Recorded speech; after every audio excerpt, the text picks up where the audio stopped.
Hey guys, in this video, we're going to take a look at how you can create a new home screen page on the iPhone 15 series. Now first, let's go back to the home screen by swiping up at the bottom of the screen.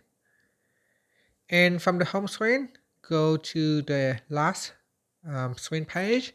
And to create a new screen page, all you have to do is simply touch and hold on one of the icons here.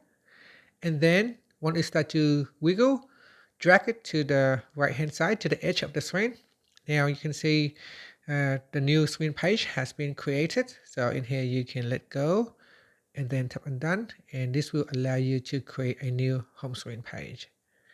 Now if you tap on the add button, this will also allow you to add in more icons and widgets to your new home screen page that you have created.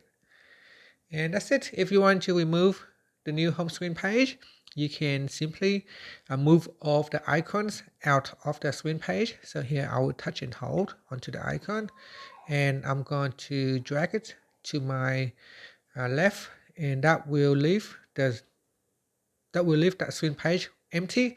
When it is empty, it will automatically remove the screen page for you. And that's it. Thank you for watching this video. Please like and subscribe to my channel for more videos.